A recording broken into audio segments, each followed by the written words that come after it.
introduce to you Get You Home Towing, a family company with the sole purpose to get you home. Whether you need roadside assistance or transport services, we have a flatbed big enough to transport any vehicle to its destination. Our offer to you is our gratitude and great service at a much cheaper price. We are also open to transport through long distances. If you need us, all you have to do is call that number. I'll see you soon.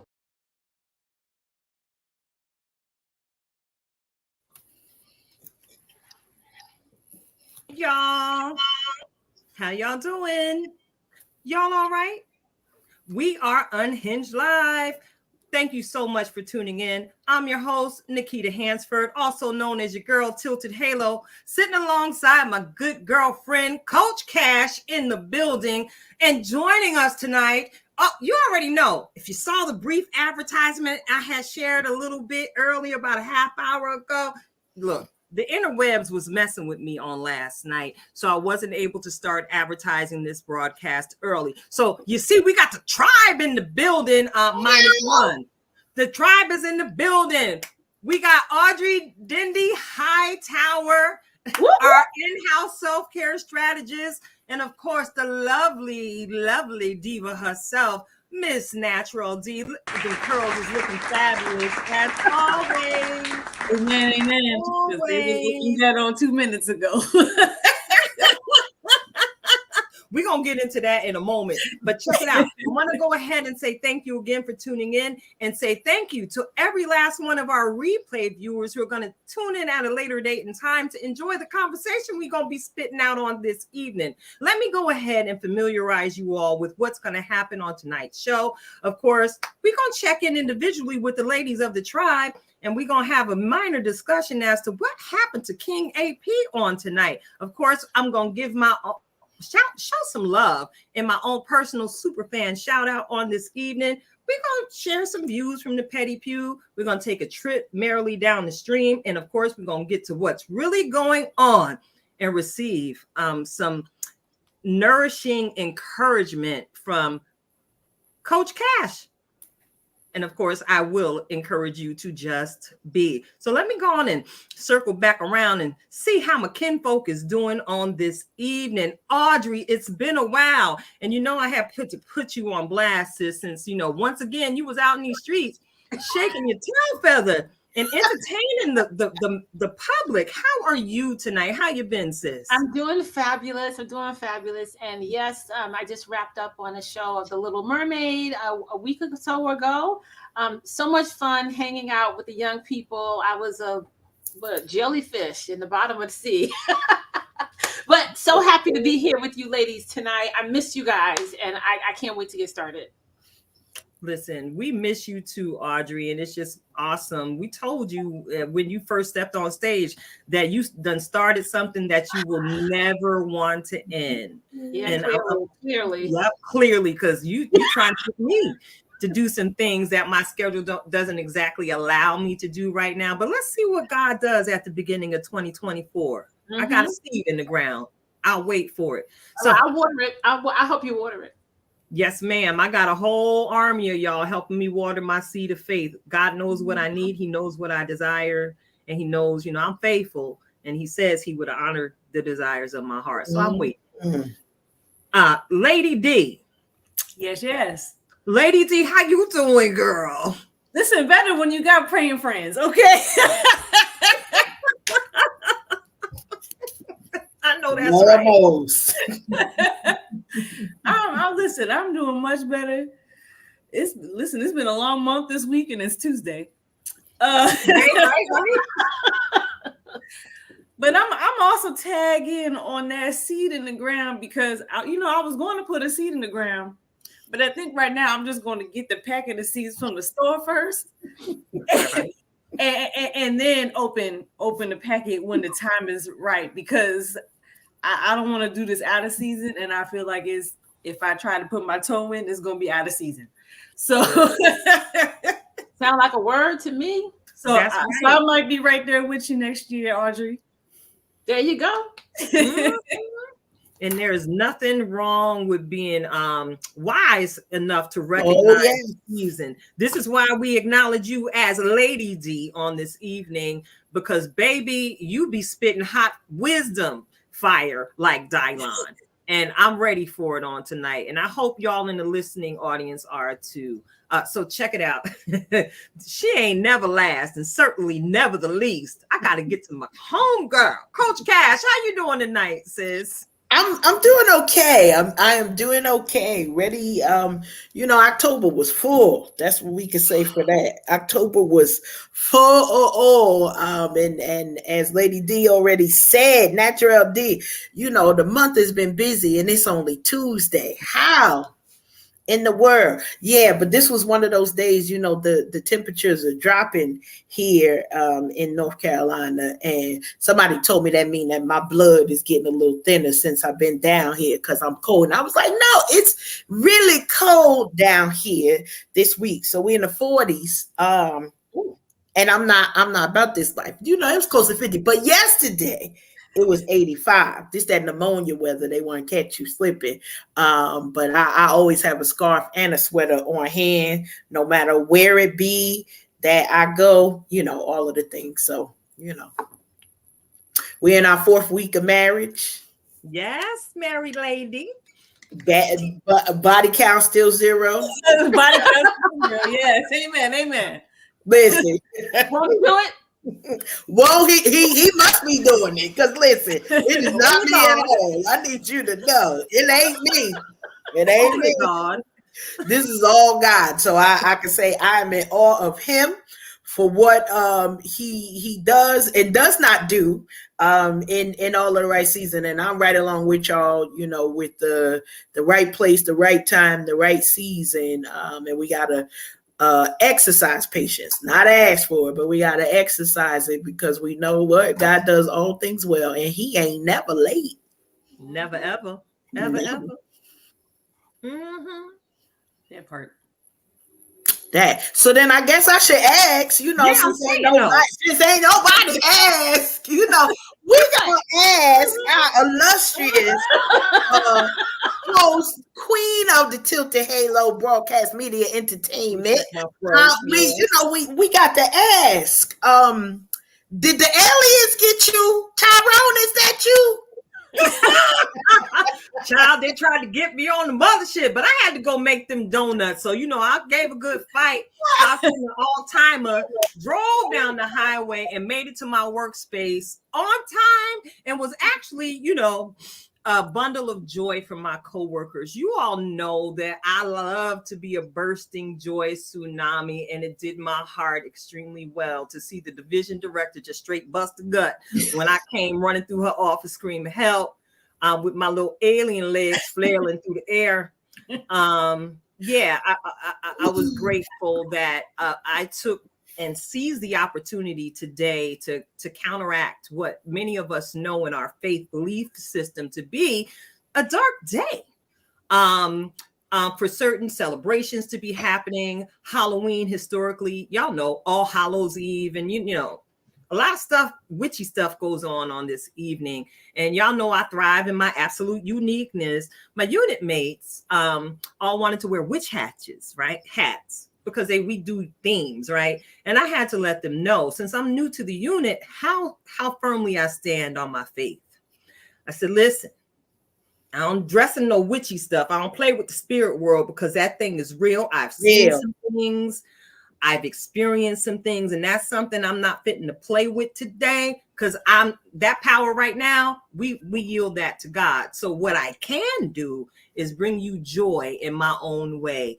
And mission was accomplished on today.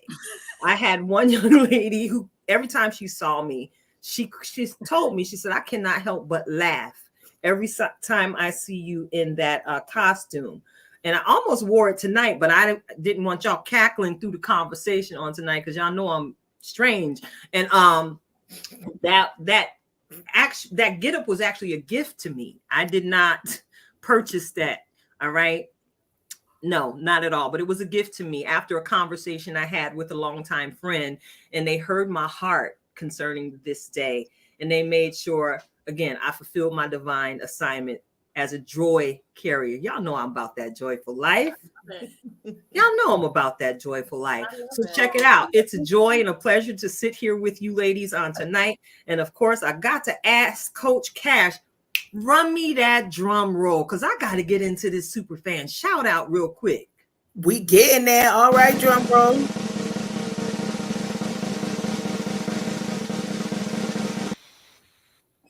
So tonight's super fan shout out goes to the goddess herself, Marisol Martinez Colon. Clap it up for her, the goddess. Listen, I refer to her as a goddess because I initially made her a point. We gotta get them in there. No, we gotta get them in, girl. We got some things to use. I know that's right. So check it out. I initially made her acquaintance prior to the pandemic shut everything down here in the Lehigh Valley at the 40 Plus Goddess Fashion Show that was held in Bethlehem at the Arts Quest Center. I was a member of the audience at that time, and she is part of the team that spearheads showcasing women who are not simply just a size 2. She put the curvy girls on the runway along with her team. She put the women who are still fabulous and fine after 40 dead center as the feature of that particular showcase. And it was an amazing event. You know, our co-pastor was sitting in the audience with us that day and spoke something to me and said, girl, you know you need to be up there. And I was like, I gotta wait for my season. But back to Marisol. Marisol is a trailblazer in her own right. She is a woman of God. Can I tell you, she got a group out here on Facebook. If you need to tap in to a diverse group of women who will cover you and intercede for you, you need to get in contact with Marisol. Not only is she fabulous over 40, she is faithful. And not only is she faithful, she is powerful. I've seen her walk. I see her circle. And Marisol, all of this love right now that we are giving is just for you because you are absolutely deserving. We had our inbox conversation and you let me know how much you enjoyed the show. And I got the opportunity to let you know that I've been your fan for a long time. And here we were loving each other's work and didn't even know it. So this love's for you on tonight, sister girl. Keep doing what you're doing. I look forward to hosting a conversation with you here on the platform in the near future because I know you got something up your sleeve that we need to talk about. So if Marisol ain't in here, go get her, tell her to come on and get her love shower, okay? So we're going to move this ship right on along. Is that okay, ladies? Yeah. Yes. Oh, yeah. All right. So look, I done gave up love. Now you know I got to act up because attendance officer Cash. Look.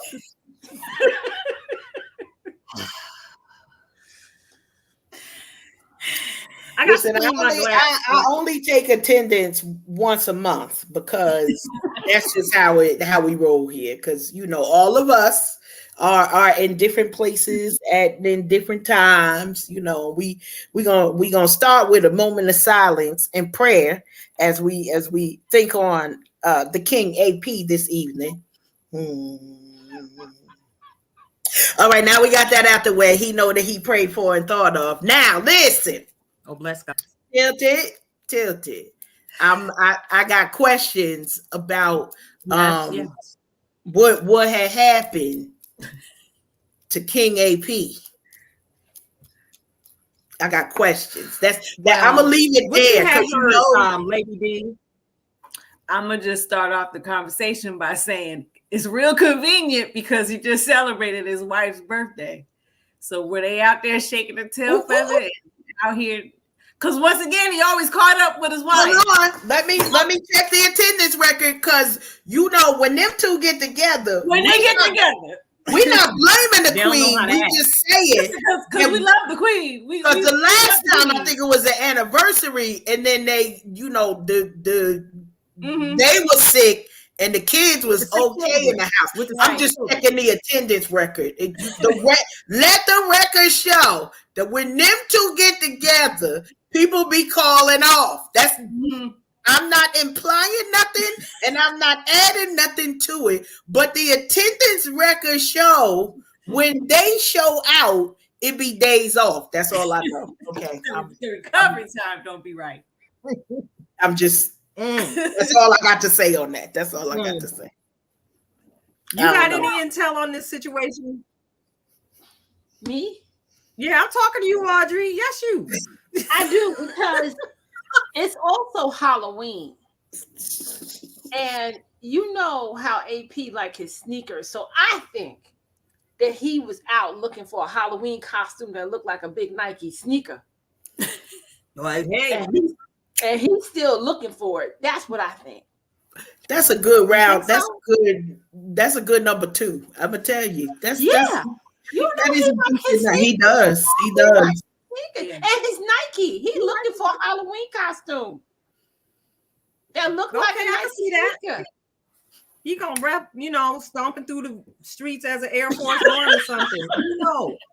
Yeah, he's stomping all right. Honestly, if he not Moses, he gonna be an Air Force One. So them the only 2 options that he's gonna go with out in the street. I totally agree with that, Audrey. There you go. There you go. Well, y'all know he did take the opportunity to submit a note to us to inform us that he has a particular ailment on this evening, to the point where he made sure that we were aware that he limped across the pulpit to lead worship this past in the sneaker. He limped across the pulpit. And I had to, thank God for my area of professionalism. I have certain accesses, and baby, y'all know I got up in his chart, right? I have this is what's going on. This is what's going on with Aaron Wood on this evening. You're gonna do Check it out. Oh no, not the toe, not the big toe. He got that. I'm gonna get you, sucker toe. He got it. It's pulsating. It's hurting him. He got his medication today. Lord. Listen. This is a straight screenshot right now. I don't know what to tell you. This is a real life photograph of AP's I'm gonna get you, sucker toe. Now we understand that he has a position as a herald in the Lord's church. Y'all going to intercede for this man's toe, okay? Intercede, please. Intercede. We started with a moment of silence and prayer, so we prayed for the toe. AP, come save yourself. That's all I got to Save yourself. Save yourself. I got nothing. Okay, y'all going to continue to keep our brother covered in prayer. He's doing so many amazing things, and rest is in order. We always talk self-care. So we appreciate you, AP, and I hope you got some chuckles off of how we just did you, bruh. All right. Get well soon. All right. So anybody got anything else to add? Any particular at-home remedies that might help with the gout situation? For the toe? And Epsom salt and maybe separate rooms, so nobody don't get no toes don't get stubbed by mistake. That's all I got. No. Get the pillows. You need the big pillows under. Lift something up. I ain't really sure. This ain't my forte. Yeah, but Lord, that's the prayer right there, though, Karen. That's the prayer. You just okay, Lord, please do not let AP stub his toe. That's it. That's the entire prayer. That's it. Don't let him stub his toe, because that one looked like if it gets stubbed from the record that you had showed, child, it might take out all of New York. So we gonna pray for his toe and New York. Yeah, you say all of Harlem gonna be gone because he done stubbed his toe. So we yet praying, brother. Yeah, praying. We praying for you, sir. We love you so much. And shout out to your beautiful wife, Toya. Hey, girl, Thank you so much for lending your husband to in so many ways to the world. The two of you together are a collective gift, and we love you so much. Yes. So yeah, so check it out. We're gonna move it along because I'm excited about the conversation we are going to have on this evening. I got to move it on down. Pick up my remote control. Let me make sure the battery is working because it's been a long time. Y'all know, as Karen said at the top of the show, October was full, and I promise you, Karen, I took a 3-week nap in between work. You deserved it. Girl, I'm just now getting back to myself. So check it out. I'm ready. All right. It's time to point your remote control at the TV screen. Merrily, merrily, merrily, merrily. Find something to stream or listen to via audiobook. Yeah, I added that in there.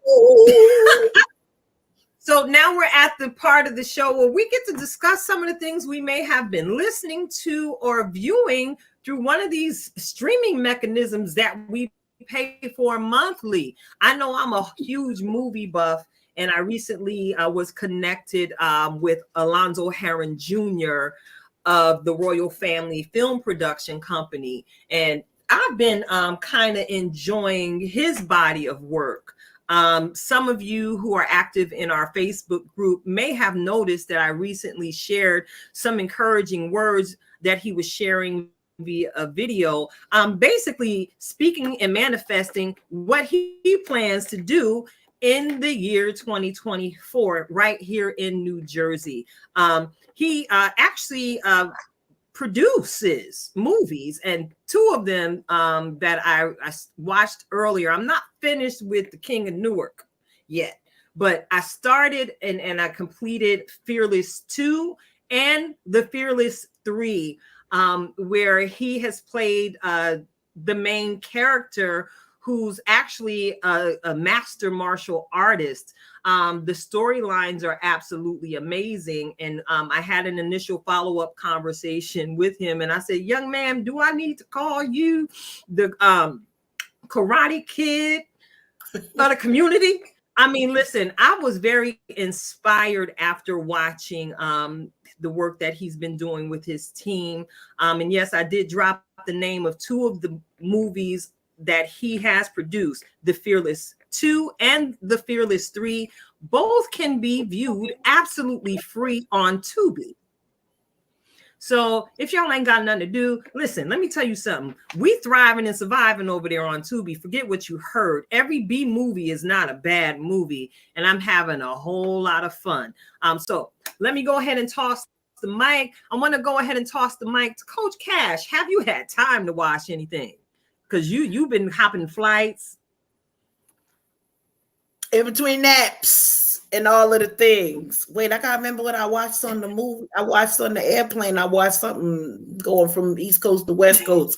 I'm still in recovery from that. But so one of the things that my husband usually says, and he is like, I'm not a binge TV watcher, and then here we go binging television shows after he say no, it ain't him. But that's all I got to say. I ain't naming no names, but we get caught up. So I don't recall giving a review of this, but we moseyed on over to one of the streaming things and watched The Burial with Jamie Foxx and Tommy Lee Jones. And not only was it a good movie, but it had a lot of good points in it. You know how sometimes we just get used to regular storylines and it's like, maybe it'll move you, maybe it won't. But couple of things that I gotta say that really was a big thing to me. It was a movie where they talked about racism. They talked about how the justice system sometimes uses the racial impropriety against the folks who are already the downtrodden, already that way. So the moral of the story was they had the Tommy Lee Jones had a funeral home, and they had somebody come in with more money who tried to bamboozle him, and Tommy Lee just wanted to leave something for his children. He wanted to leave a legacy. Y'all know I was in it at that point. But Jamie played an actual real life, so his character, this had really happened, so it was, what did they say, based on true events type situation. And it was funny, it was good. I actually enjoyed that in this movie they kept it to the story, so it wasn't any like extramarital affairs, or it wasn't any like, I'm stepping out on my wife. They even had one scene where the wife was like, yeah, I knew that you was going through, so I decided I'd pick up all my stuff. Well, they had a family jet, so that's a whole nother story. So she just flew in on a family jet, and I was like, boo, I want one of them. I had said to the husband, I would like one of them. That would help with the back and forth having to go see the grandchildren and whatnot. I don't speak amiss. I don't speak amiss. I know what I was saying, but really good movie. They brought out a lot of good points, a lot of historical things that we probably didn't even think about. And one of the challenges, and this is like a real life thing, we've been talking finances. We usually do before we get to the beginning of the new year. And it was about people paying for like burial insurances. Y'all remember back in the day, they used to come to your house and you would give them $5 a week. Well, this particular company wound up having these people pay all of this money. And then when it came time to bury their loved ones, not only did they bury them on top of like other burial grounds, but the policy themselves that they had was like worth dirt. They didn't have anything when they thought that they were paying into something. So it really just reminds us, check the fine print. They played some Tony, and one of the signature scenes, Tommy Lee Jones started singing the "It Feels Good." Y'all know that jam, Tony jam. And it made me chuckle. So I enjoyed it. Yeah, go over there and go ahead and watch that. I'm sure I've been some other stuff, but I don't remember right now because again, I started off telling y'all I was cold, and after that, I don't remember nothing else. So life be life, and I absolutely get it. I did take the time to watch that as well. And I remember, just like you mentioned, brothers coming to the house dressed really nice, with briefcase, selling them policies. And I really appreciated that at the end of that movie. Well, I'm not going to spoil it. Check it out. I'm going to toss this mic on over to Natural D. What's good? What you been watching? So I've been over here in the social media streets, and Fashion Month has just finished, and so now I'm getting to watch all the vlogs and things of the fashion girlies and their escapades in New York and Copenhagen and Paris and Milan and wherever. So I'm in my fashion vlog watching season right now. Okay. Well, is there anything that's trending that we need to know about so we can update our wardrobes? Well, Karen is wearing one. Red is the season of the color of the season. So that's definitely one piece. And yeah, that's the main one right now that they're all doing is the red, and shades and stuff are always in season. Apparently skinny leg is out, skinny jeans are out. Well, who knows? Where whatever works for you. Y'all send that memo to the depths of the heart of the urban communities to let these young brothers know that the season has ended from them wearing their little brothers and their little cousins' clothes. First of all, Wait, I gotta insert a hand clap here. Please. Now do that again because it wasn't long enough. We need more clappage. Oh, okay, we need more clappage. Here we go.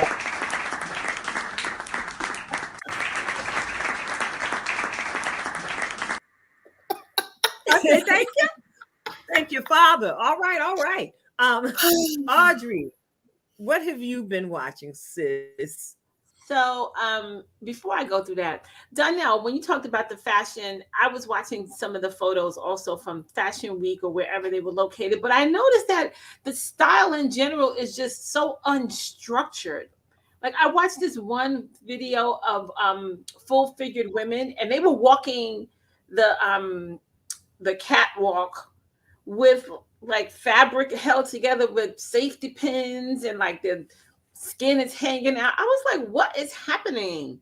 It's just unstructured. I feel like style in general is just unstructured, right? Whereas, years ago, everything was very fitted, very fun, but now it just seems like the style is going towards more being unstructured and less fitted. Did you find that? It's definitely a baggier style. It depends on the designer. So there are some it's more flowy, and it's not as structured, if you will. But I don't know about the safety pin part, but everybody. But I wanted to mention too, though. Shout out to all the Black designers that are out here. Sergio Hudson did his thing, had his thing going on in New York, and shout out to his styling that he's doing with Keke Palmer. I absolutely love what he's doing with her. And then also, if you don't know the brand Hanifa, she just branched out to wedding, so to bridal. So if you're looking for a Black-owned designer, Hanifa. Okay, awesome. So I've been listening to a lot of audiobooks over the summer. At my job, there's a D&I club. We have a book club. And so every month we read a book, and none of these books are books that I would have ever chosen, even knew existed. Some of them have films. So I've been listening to those. And my sister tagged me and got me hooked on watching Married at First Sight. So I had never watched Married at First Sight before. And I watched the 2 seasons that are on Netflix. And there was this one particular season where, if you have, I don't know if you guys watched Married at First Sight, but there's this one season that has a couple, and the woman in the couple is a Christian. And it really, really got my sister, that's what kind of nudged her to get me to watch, because her and I have had conversations around being in relationships and how sometimes our faith can keep us in relationships that we otherwise would not be in. And so this season of Married at First Sight really kind of highlighted that with this young lady's relationship. And you get married, you don't know this person. This person is technically a stranger, even though you're married to them. And she really stepped into that relationship like it was the vows, and she honored her husband before God, and she really, really made some choices that's all I'm going to say. But it was really, really good. Really, really good. So please tell me more. Listen, I'm trying to remember, because when we watched, and Donnell, the Natural D, I remember us watching during the time when it was airing, that one couple, and I never watched again because I really wanted to lay hands on the husband in a way that would not be appropriate. I think God, I think God would have approved a couple of smacks upside the head that he had. Listen. And not for nothing, the way he was talking to his own pastor at the time, I was like, you tread lightly, man, supposed man of God. I love it, because a Black pastor, they come from somewhere. They didn't just jump out the Bible with Moses in them. So you only got but so much leeway when you talking sideways to the African of American descent pastors before they be like, all right, hold on, somebody hold. What's he was full blown narcissist. I mean, that's the one. Ain't no other one. That's the one. Everything. And when my sister and I were having the conversation, and I said to her, she was like, well, she should have gotten out of it. I said, listen, that young woman needed some kind of counseling or therapy prior to going into that show, because she just kept going and kept allowing herself to be used in a certain way. And I'm like, there's no way. There's no way. I mean, I don't have those kind of patience. You know, I always blame the aunties, because y'all know it's our aunties that would be like, "Oh, you gonna wear that outside? Like, you well, come here, baby. Like, no, here, put this sweater on with that. Here, oh, put this. Oh, you gonna wear that short dress? Put this on. Put these leggings on with that. Like, so I'm like, if we could just get some real aunties out here in these streets. These are they millennials? What generation are they? I don't know which one. I'm just putting words out there. But whatever generation it is, they would just think differently, because life be life and differently for them. And I that was the first and last time, and I only watched because it was a black couple. They And all have black couples, I think. Well, I've watched 3 they seasons. do, but if I see that again, we're going to ride out. Mona Scott, she know where to find them. I'm gonna go to her house first, and she gonna direct me where these Married at First Sight people are, because they got the black therapist that's it. Well, actually, I think they had 2, but the man therapist that's there, which he is well renowned in his field, and I have so much respect for him. It just is something about, why would anyone allow, first of all, any woman of any background, you ain't got to be black to not do this. Like, any woman of any background, who all talk to these women that was like, this is a good idea. Well, you mean to go on the show? Yeah, to go on the show. You know what I like? You know what I do like about the show? I like the fact that they do have therapists, right? That talk to them throughout, right? So I mean, think about. I mean, now you newly got married, but I'm divorced. But I'm thinking, wow, if I had the value of a therapist like early in my marriage, like, who knows where it would be? It may end up. We have therapists. I need you to know we are about that life. Yes. I agree with you on that. I think that a lot of times there's just, I promise you, it's something gonna come out of this. God already know, with marriage and the whole church culture. We just we knocking ourselves upside the head the wrong way. And we here. That's it. Talk about this thing tonight. Listen, okay, well then let's get right in. Y'all know I'm always ready. I got to roll up my sleeves. Listen, we ready. Here we go. Because there is so much going on. There are so many different conversations going out here in these internet streets, in referencing the conflicting church culture and life like it be life and culture. And you said something very critical as you brought the conversation about what is it, the name of the show, Married at First Sight. And you made mention of the woman who held so firmly to her Christian values, her indoctrinated values, that it sounds like to me she suffered a lot of abuse.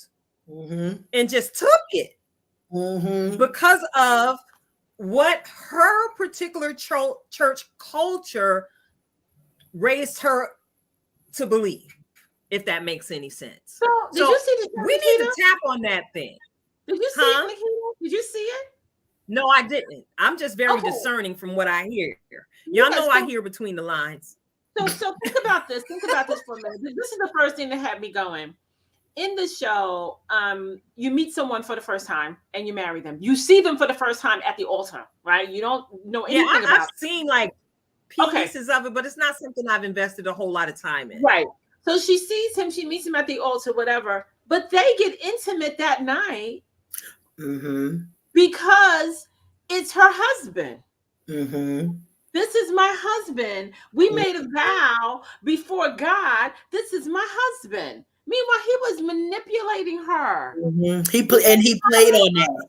He played on it, and he used it like a tool. He absolutely used it. He knew it and he used it. He did. And you know, when I say how many of us are still single, but how many of us are still married? Like it's a lot, like on each side. We're in the wrong relationships because of wrong doctrination. We're saying no to the right relationships because of wrong doctrination. Where we got people saying, get somebody already put together, when they was able to get Tyrone, pick him up at the penitentiary and then let him get saved and baptized, and now he the deacon, the pastor, and senior something at the church. But it didn't start the way that they indoctrinating people. So in my first month of marriage, this has this much to do with my husband and this much to do with me unindoctrinating myself for all of the things that I have been believing, told, sprinkled around regarding marriage, like unlocking everything. Nope, that ain't gonna work here. That ain't gonna work here. Oh wait, where did this come from? Nope, that ain't gonna work either. Oh, you know what? Let me ask you, Karen. So while you are relearning, right, how to be a partner and relearning how to make room for your husband, right, and how to come together. It's not easy. Two different people, and now you're older, right, coming together. So is it the counseling that's helping you? Yes, and prayer. When I tell you this is a God thing, like I met him more than 2 years ago. And we just had this conversation because I really was like, I really believe we got married at the right time. Like, this is the right time. Because before this month, that's all I'm going to say. Before this exact month, one of us wouldn't have made it out alive. But he said to me, I said, I know when you met me, you were ready in like a couple of months. He was like 6 weeks. He was ready. And I literally said to him, sir, we're not getting married in this year at all. So let me just take this whole year off your calendar because you thinking somewhere ahead. But it put me in the mind of the difference of women, grown adult women and adult men. Adult men, all that, it took him 10 years. No, it didn't. No, it didn't. A dude gonna know. And when people used to say that to me, I believed it. Now, whether that gentleman can act on it in the moment that he knows is different, but he's going to make his intention sure. And as sure as I know what my name is today, I lived that. And so I do believe that we had therapy beforehand. And it wasn't marital therapy. Like we had a sit down with our pastor, but we both have individual therapists. And then we come together and have collective sessions as well. So part of it was we were sure in the people that we were and who we were bringing into this. Because I said it took me 2.5 years to learn how to stay. I'm a track star. You what? Oh, look, you slobbering. Okay, I got you. You chew too loud. Wait, can you breathe? Wait a minute. Just don't breathe because you make a noise when you breathe. Like, I needed to get used to those things. And guess what? He did too. He just didn't know it. It was just like, this is the thing. This is my goal. We are both very goal oriented. So once that 6 week is like, oh, she fine. Listen, she smell good.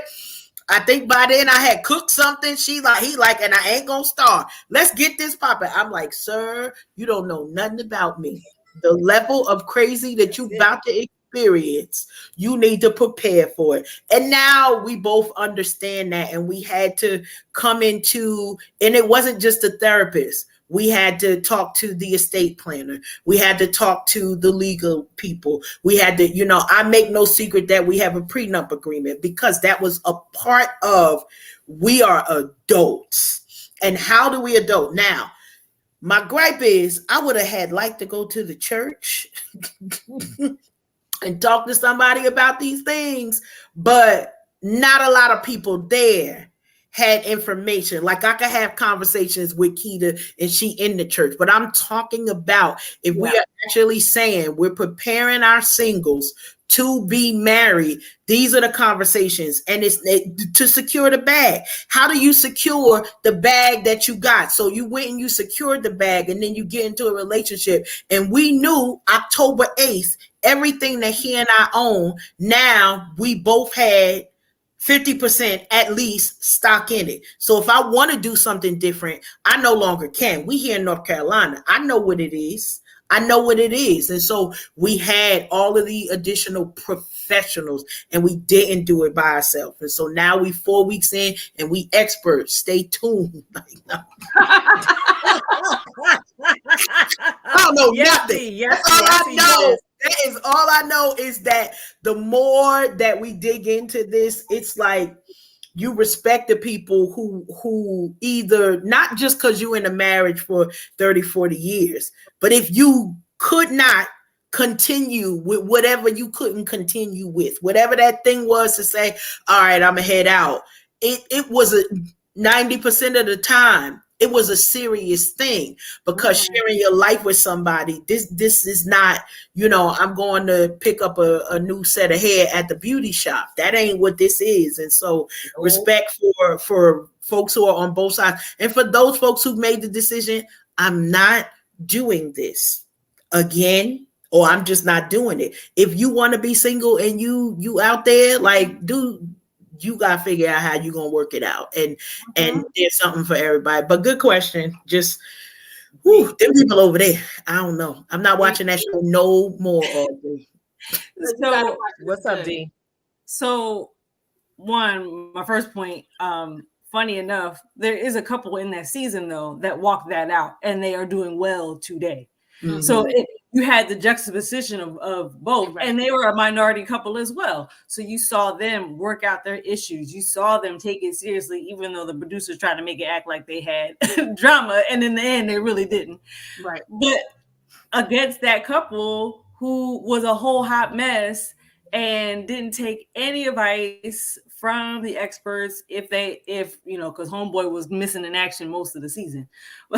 So then there's that. But then my other question that comes to mind now, Karen, since you brought up that you had, your counselors, you had the estate planners, you had all of this. Do you think singles ministries at churches should actually be run by one of those professionals, and not just somebody because they're single or because you think they're married? Absolutely. I think every profession is represented on the married side as well as the single side. So it should be, I don't know what we gonna call it, because we gonna do it here. We bringing it to y'all, just so y'all know. We don't talk about this stuff and not be real about it. So whether you find it at the church or you find it at the Tilted Halo Church of Missionary we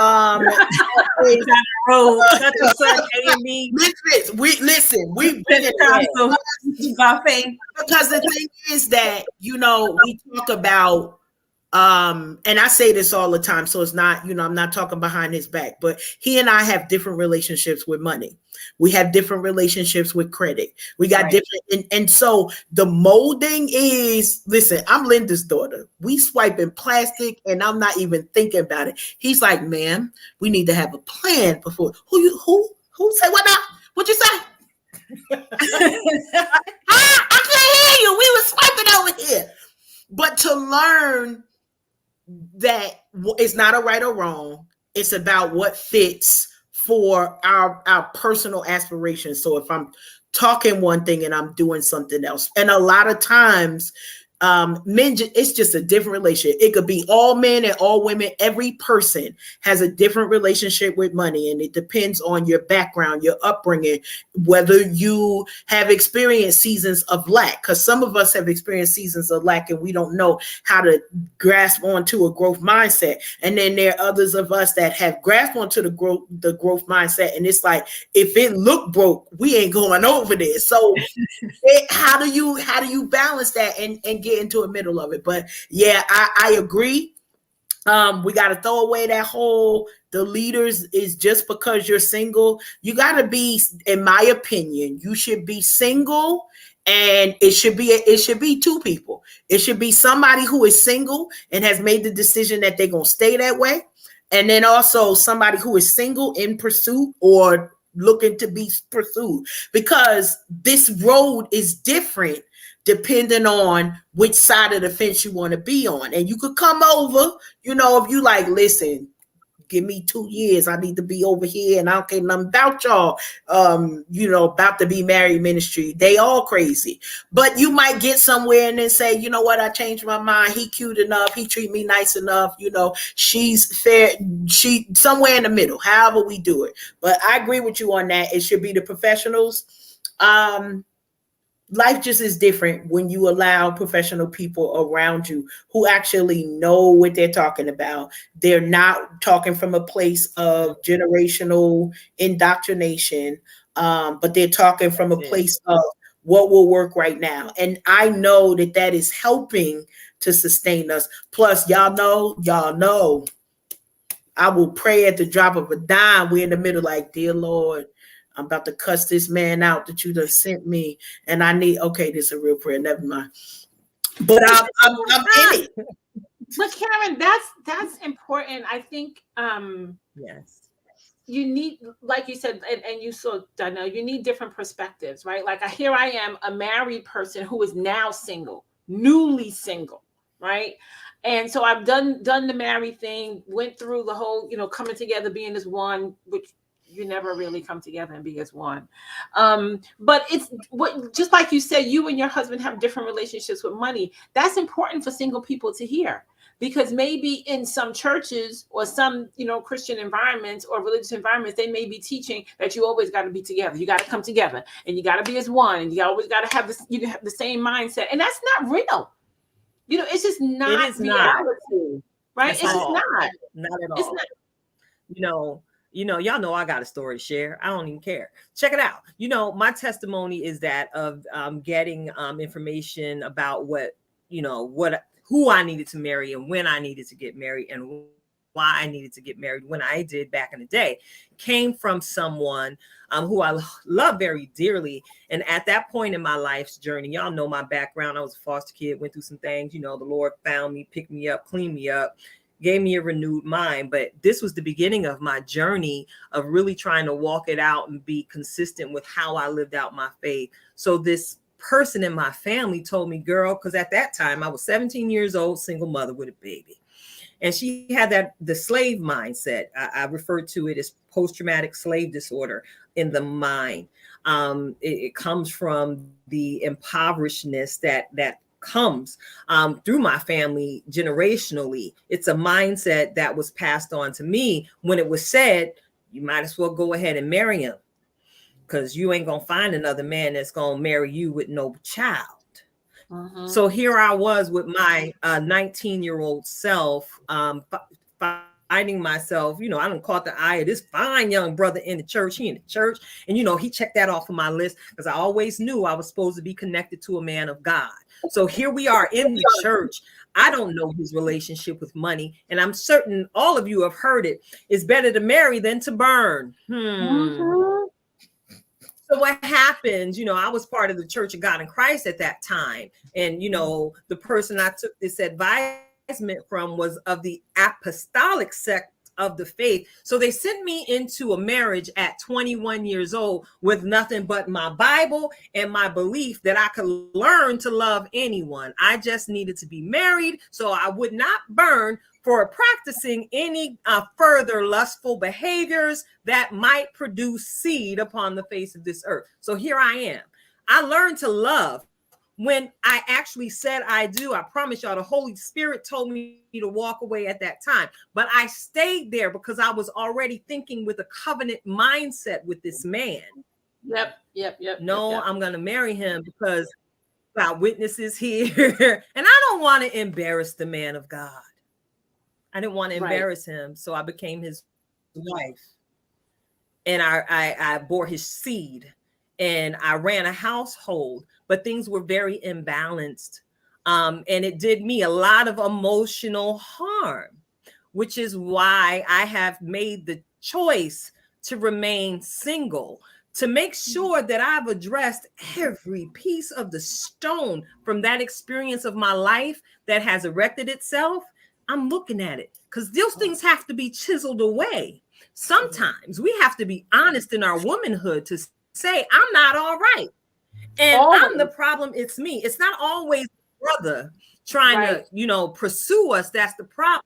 If we take the time and sit prayerfully in the presence of the God, these things will begin to manifest and bubble and come back to our remembrance. And that's in those moments when, oh God, this is why I do this the way I do it now. But this is out of alignment with what your will is for me. Help me change. Help me. Show me me. Show me me. So that when my next Boaz comes, I am ready for everything he's bringing to the table. That's why y'all don't know if I'm single. Heck, I don't know if I'm single or not, because I'm absolutely intentional about my time at this stage in my life's journey. I'm so that's important. Oh Lord. When my marriage ended, and I was married almost 30 years. And when my marriage ended, as much as everything inside of me wanted to blame him 100% for everything, it's just not right? It's just not practical. It just doesn't make sense. It's not the truth. So it's not. So I went to therapy, right? So that I can see myself, right? So I can see, okay, what is my part? What did I do to contribute to my marriage ending, right? And so I can fix myself and be whole and do all the emotional healing and everything I need to do so that I don't bring this into my next relationship. Because that's what ends up happening, right? We in these relationships, we don't take the time to heal. We don't, because we just want to blame, it's his fault. I'm great, I'm wonderful, I just did everything right, and he's just a jerk, and let me just go on and find somebody else. And then you find yourself repeating the cycle. And I know for sure that even in my singleness, I was doing that. And I remember that movie with Julia Roberts, I think it was like Eat, Pray, Love. And it was like, she finally found that person and she could not, like, she was laughing hysterically because she was like, I dated you already. I know how this ends. Like, I know everything about this here. And then there comes a moment, I think, where you do, if you're ready to be reflective, you have to give yourself grace to take the time to get to know you. And that means that you can't jump from bed to bed. You can't jump from relationship to relationship. You can't jump from, I was a wife and now I'm going to be a mistress. Listen, whatever equation, it requires some portion of separation. And if you're trying to do it with somebody sitting by you, just know that it's going to be hard for them while you uncover ask yourself the question. And it's an easy and difficult question at the same time. What is wrong with me? And I'm not saying what's wrong with me for you to find flaws or imperfections, but what are those things that you keep in the way? And they might be stumbling blocks, but they also might be boundaries and walls that you set. And I know, we were supposed to be in Merrily Down the Stream, but I feel like we in our what's really going on. Like, certain people, they like, you're not going to take me nowhere to eat, and you're not going to listen. I tell y'all the story about how we met. We had our first date at Cracker Barrel because I was being strategic because we had met online. And Cracker Barrel, you could say, I'm going to the bathroom and never come back. And it didn't matter. So, I was like, Cracker Barrel sound good to me because I know all the exits. And I know how to get out of there. I also know how to get on the other side of the wall if we need to go over there and grab one of them fire logs okay, never mind. Maybe that ain't your testimony. With me and Tyrone at the house and he gonna come pick you up. I'm not about that life. So you got to figure out what you are capable of doing and then take your time. Like, we had so many people, Audrey, when I tell you how many people is like, what? Y'all ain't married yet? Wait a minute. What is y'all doing? It took all this time. No. Yeah. Your union, Karen, has been an entire ministry to me. That's where you hear me gushing and telling you I'm absolutely humbled and honored to have been by your side through this journey of the two of you coming together, because I watched how grown folks get married.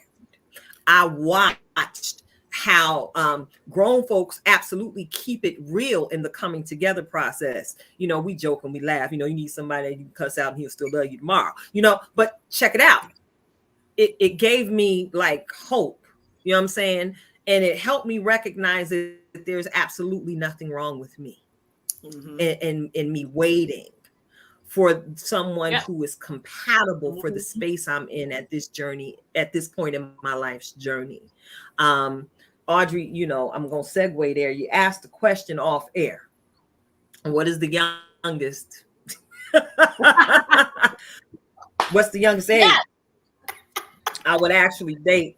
And I didn't even give you a number. The first thing out my mouth was I can't deal with immaturity. That's on any age level. I can't. Exactly. I can't. So that has a lot to do with my thought process when I decide to entertain the conversation of a gentleman. If I see a whole lot of immature characteristics around you, even before you open your mouth, I'm not even going to entertain you for 5 seconds, if that long. And when I say immature behaviors on display around you before you even open your mouth, I'm 52 years old.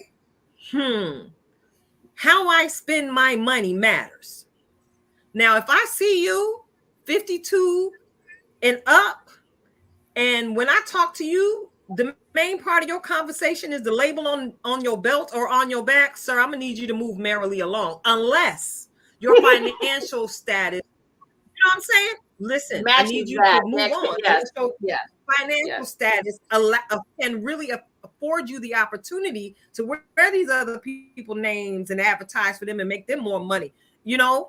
Listen, your budget can accommodate it, by all means, boo-boo, do you. But I am going to question you because, I'm a September girl, Virgo to be exact, Be exact. I want to know at this point, when I start dating, dude, you got life insurance? And while we're dating, and as we say we're committed to one another, I absolutely believe it's appropriate to get life insurance on somebody you're dating. See, what is your mindset about investing? And many of us in our communities weren't exposed to the information on how to purchase stock and stock options and invest for the long term and short term and all that other good stuff concerning finances. But are you even open to trying to implement some of the things you weren't taught as a child? See, one thing that I've learned living in such a rural area and asking, some of my plantee friends on how to effectively grow a plant is you really need to be okay with growth, no matter how old you are, as iron sharpens iron. Listen, I'm going to use Karen and Alfred as an example. That's titanium sharpened titanium over there. That's not the couple you want to play with. Let me point this way. I got the point. There we go. That's not the couple y'all want to play with right now. That's not them. On my screen, I'm pointing at you, Karen. I don't know what way I'm pointing at. You pointing at me. You're right. I'm in that Brady Bunch box. And the thing that I'll mention there, you said something that is very important, and it is, are they open to the conversation? Because I promise you, I'm putting my sister on blast. She out here in these dating streets, and I'm like, now remember, this is not add water and stir. Certain perspectives about life you're gonna bring to the table, because they've never had an example of big saving. Like they might have had an example of big spending. They've never had an example. Maybe they didn't have an example of big investing. Like my husband is big discipline, and God bless him. But I glean from him. It's like, wait, we supposed to do what?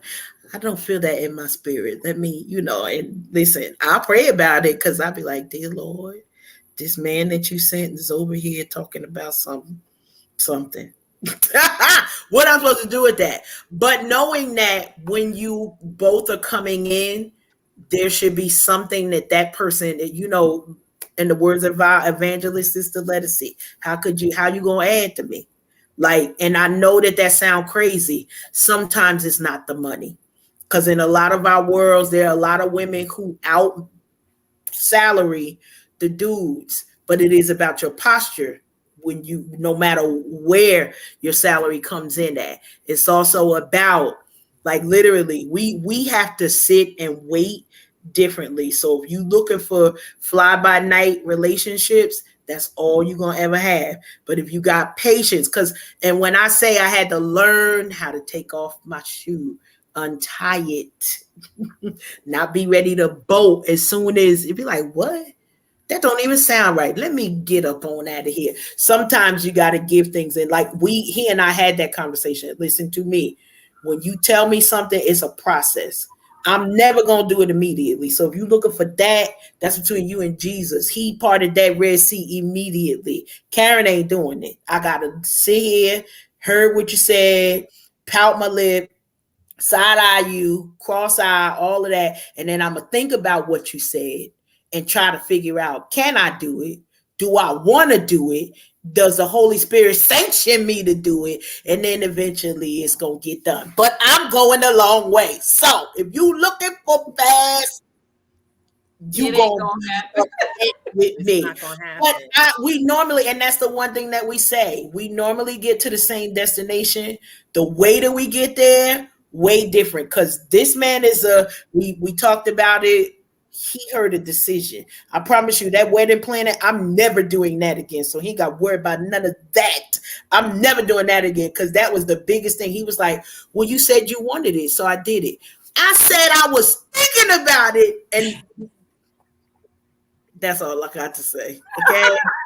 I was like, if you spend another dime and you don't talk to me, we're going to have like 15,000 problems. Because he was like, well, you did say that you wanted. Okay, y'all know how we do. Oh, look, that's nice. We be praying. So if you know, and I said, Lord, I want a man whose actions match his words. That's what I got. But I didn't read the fine print. You spent another time, and he gave me everything that I thought about. But that was not the process that I was like, that ain't even. I just was saying you and mine. So now I shut up. Oh, okay. Put that. Okay, look at that in the phone. Karen, think about this, Karen. God's timing is perfect, right? Karen, God's timing is perfect. So just think, if God had sent you your husband 5 years ago, you wouldn't be ready. I was not ready.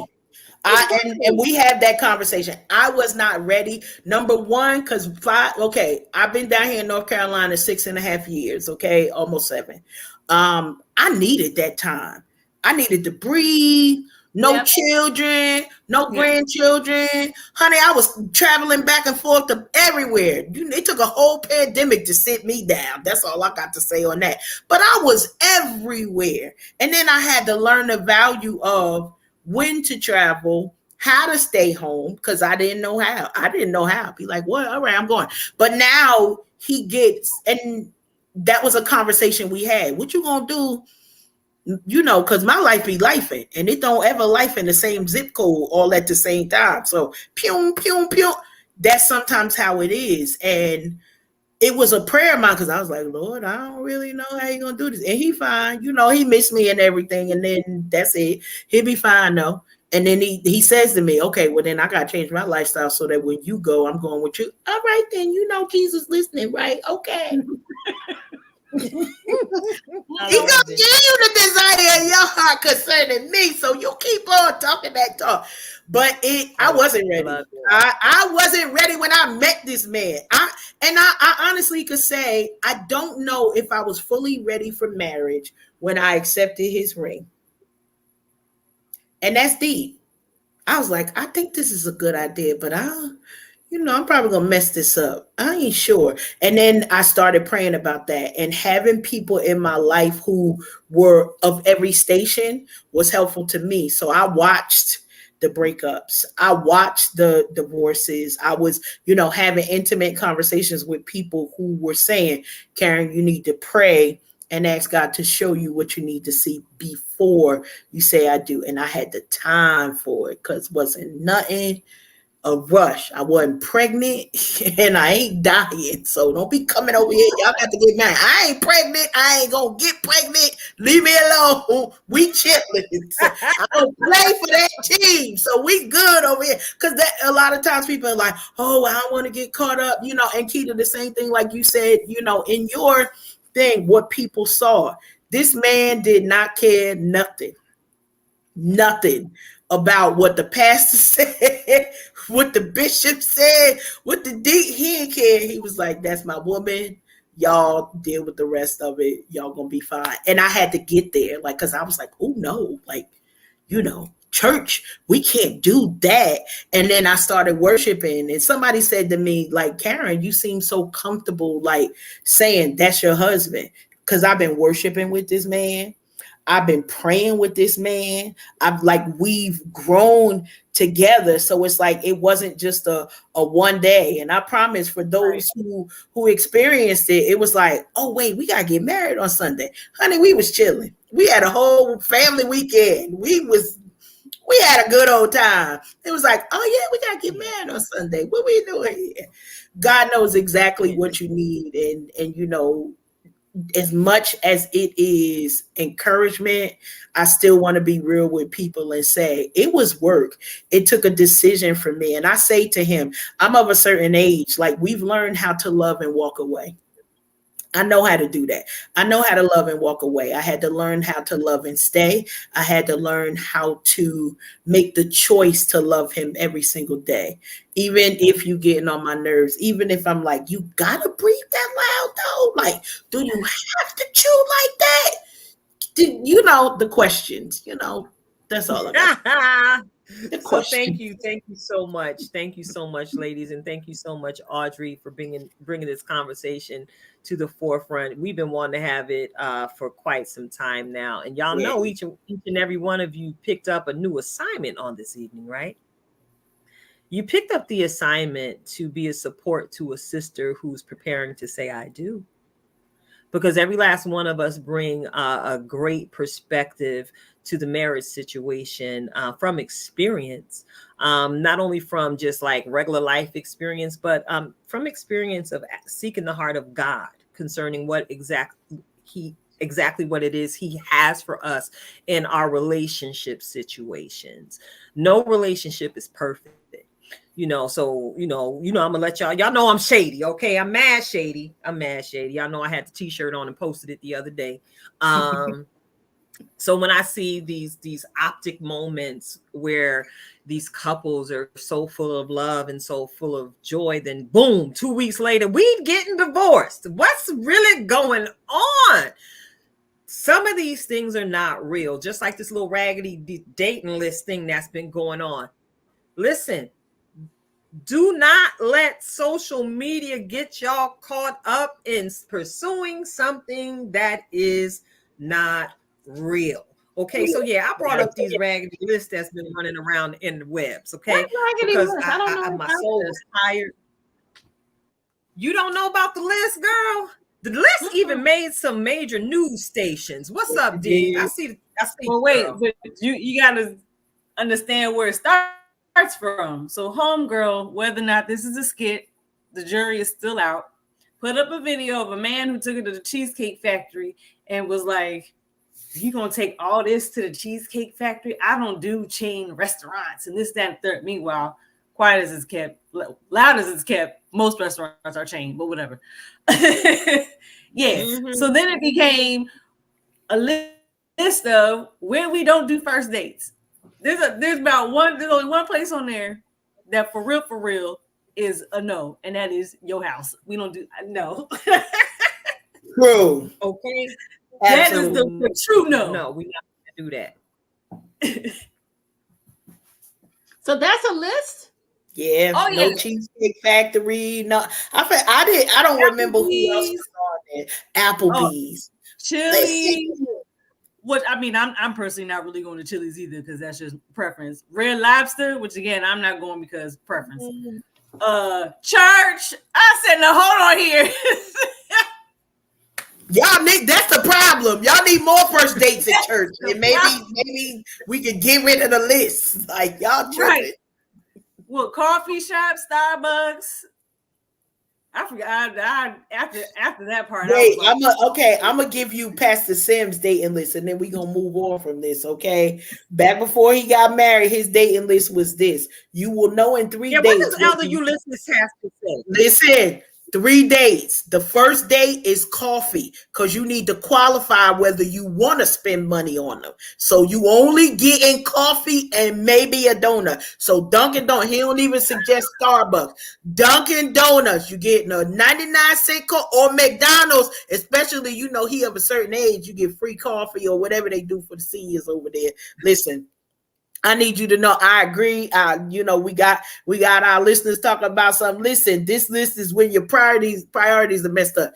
Daddy said one coffee date, 1 lunch or dinner date. By 3rd date, you should know whether you need to invest time in the ring. So coffee, in his opinion, coffee or breakfast, lunch, and then by the time you have a dinner date, y'all should know whether y'all gonna be married. Now, I'ma say I had to tell him because he was one of those who said I took too long. I said, well, we can't all be like you and see somebody and marry them within 3 to 6 months. That's all we got to say on that because he was married in 6 months. And I was like, and then you still got to take the time to get to know the person. So you not skipping nothing. You either gonna get to know them before you say I do and then continue after, or you not gonna know them until after you say I do. But that's Daddy's dating rule: breakfast, coffee, lunch, and dinner. That's according to him. But That's breakfast of coffee, lunch, and dinner could be over 3 months, right? That could be over. Not with Daddy. No. We got whole chronicles that I can't talk about no more. What'd you say, Donnell? But hold on. G got something to say, y'all. Yeah. What time frame was this list created?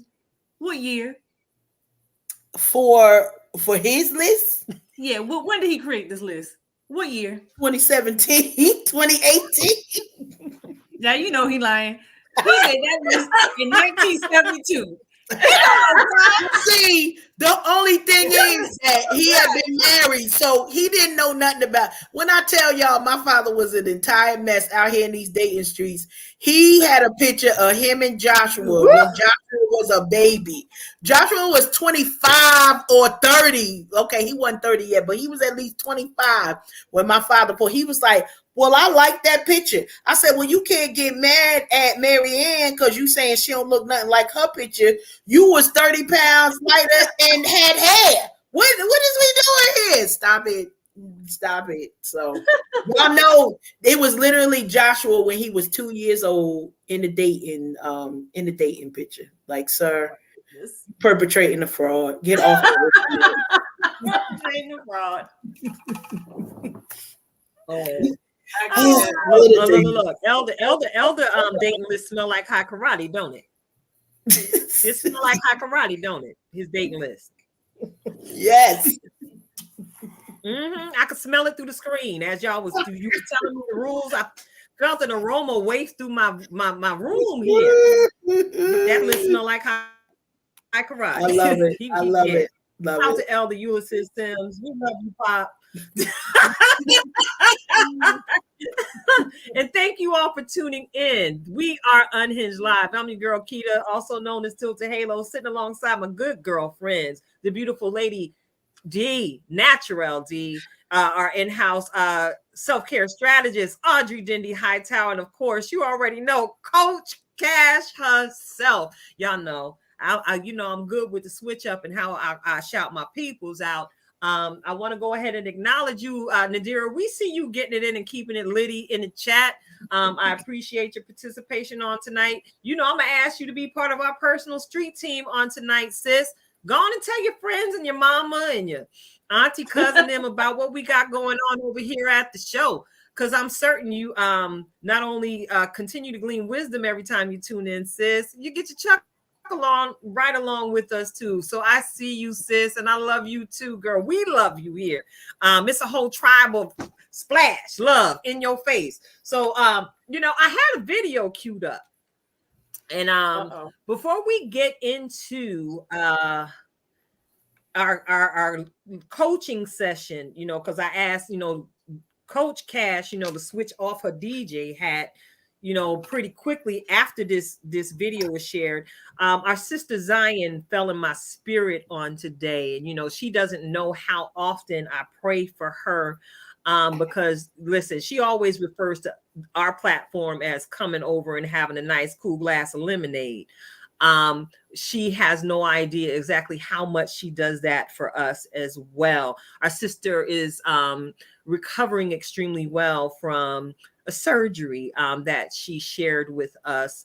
And she's also bringing entertainment, tears of joy, as she's been reconciling and following the map as a participant on Team Red on the show Relative Race. Our sister is multifaceted like Clairol, y'all. Not only is she a dope lyricist, she'll pray you through. Let me talk to you. Yes. Be careful with that one there. The anointing is heavy. So, you know, tonight I want to spin a sound, all right, that has everything to do with the conversation that we have tonight. Not only is she a dope lyricist, an artist, she actually published a book that ties into the title of this song. It's actually a marriage manual, a marriage planning manual. It's a journal. It's everything all in one. As she began to share her heart's desire in writing with God, as she's been waiting for her husband to show up, God allowed her to birth this gift to the world. So yeah, I'm talking about the journal. So go on and find her on all of the social media streets. She is Zion Da Voice, ZionDavoice, Zion Da Voice. Tonight, y'all gonna be hearing "Falling for You." Listen closely to the lyrics, ladies and gentlemen, because you can flip it from male to female. Oh yes. DJ Cat, yeah, take it away. Here we goes. Baby, I'm falling. Hey, what's up, love? I know. I told you I would wait for you, right? And well, now that you're here, it seems so surreal. I was just wondering if I could have a moment of your time.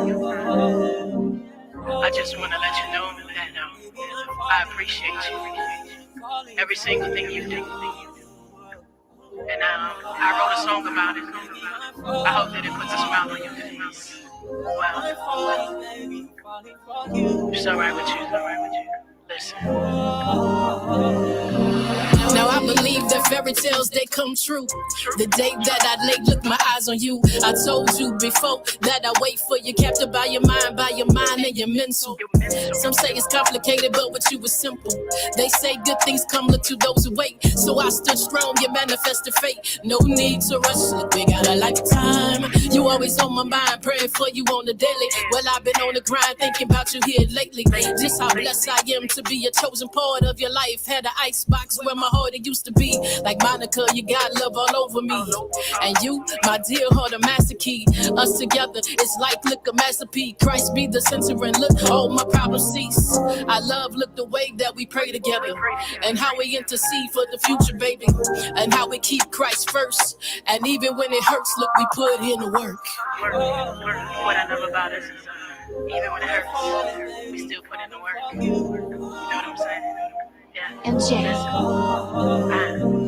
I love the way that Christ is always on your mind. How for me, heaven ain't hard to find. It's like you sent an angel packed up in the flesh. I love the way that you handle my heart with finesse. How I know what you're thinking about the way that you stare. How I know by the way that you smile. And how Christ be the center of your thoughts. And even in your text, and I can feel, look, your heart. And even in the way that we miles apart, you be the apple of my eye. the peanut butter to my jam. Two business moguls that just became friends. I love, look, the way that we pray together, and how we intercede for the future, baby, and how we be a tag team. And even when it hurts, look, we put in the work. We put in the work, even when it hurts. So I just wanted to let you know I appreciate you. And I want you to know that these words are from my heart. I hope it put a smile on your face. I love you. MJ.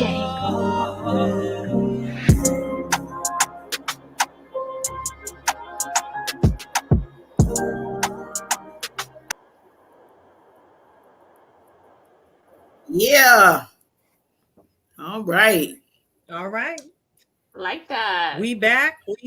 We back. That was an entire vibe. An entire vibe. Good. Y'all know she over there in the YouTube nation. Go on and subscribe. Mm-hmm. She stayed with that heat. So without further delay, y'all already know what it is. Get ready to receive yet another hefty meal, a dose of empowerment, encouragement, and information. Y'all know, get your notebook ready to receive the assignment coming from our in-house master life coach herself, Karen Sims Harrell, because she wifey now, y'all. Go on and take it away, Karen.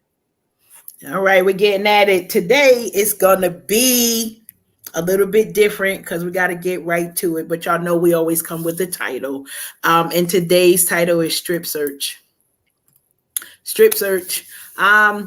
We talked a lot about having moments of reflection for ourselves. And y'all know this segment is called Reflections of Purpose. But a lot of times we don't take the time to really dig into the things about our lives, about our dreams, about the things that we want to do, about what it takes to move from our everyday, mundane, regular, operational things. Yeah, we know Sunday we're doing this. We know Fridays we're doing that. We know Monday through Thursday it's these things here. Wednesday, midday service, however your life is set up. But the requirement is during this season, we are in the last quarter of the year, and it's time for that strip search. It's time for us to take the time with ourselves and really dig into some of the things that caused us not to reach our goals this year. Maybe we've got the same goals for the last 3 years because we ain't moved yet. We're not calling you out, but we want to call you up.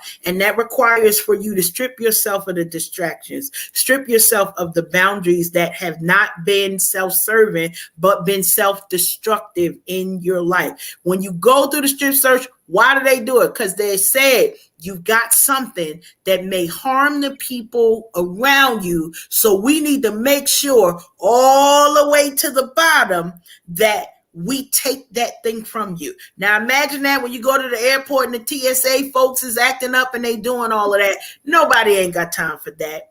But right here in your house with you watching us on Facebook, on YouTube, on these social media streets to remind you, go ahead and perform that strip search with the things that you're thinking. How are the things that you're watching affecting the decisions that you're making? How are the actions that you're taking affecting the dollars and the coins that seem to dribble out from your finger? You made some goals, whether it's buying a house, whether it's paying for an investment or a property that you're thinking about, whether it's for you to invest in that project. You know, we just shouted out our sister Zion, The Voice. We love the work that she's doing, but a lot of this stuff is her building kingdom by herself. Two moguls, she said, coming together. I love that line. I don't know why. Well, I know why, but I love the line.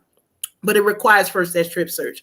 So go ahead and examine yourself. Examine yourself. Listen, it's biblical in that too. See what things are hindering you. Why? Because y'all know, as always, I remind you, I'm here for the cake. But unless you do that strip search and find out what are the things that are in your way, I can't have my cake. And doggone it, That is the ultimate goal in all of this. We're reminding you today, don't just do the strip search, but do the work once you've identified the obstacles and the things that are in your way. We're here to be accountability partners with you. We want to come alongside you. If you feel like you can't do it by yourself, or you know the things and don't know how to point yourself to the professionals to get you to the finish line so that you can complete this year's goals to get you on to the next bigger and better thing. Listen, it's levels to this, and we want to get you past this current level so that you can go higher and higher and continuing to build yourself up. Why? Because we love y'all. We're here to celebrate you all the way. Strip search. There you go. That's your reflection. Strip search, but not on air because we live, y'all. We're gonna do that after we get off the air, okay? Listen, girl, listen, we had a Curl Queen session on tonight. So again, thank you, Audrey, for being the catalyst this evening for such a great conversation. I'm absolutely certain that it's anyone who hears this is going to walk away blessed and encouraged. So as we prepare to go ahead and end tonight's show, does anyone have any last words? Going once? Going twice. All right, I'm about to hit y'all with that outro. You know, it's a little bit famous at this point. I'm going to encourage you all to just be. And tonight, with so much conversation, and after even listening to my own voice, I got to encourage you all to just be willing to grow. Because ultimately, you can only go as far as you are willing to grow. So yeah, just be willing to grow.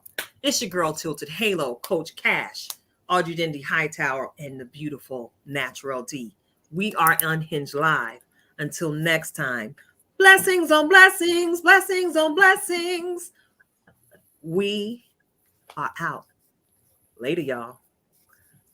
Peace.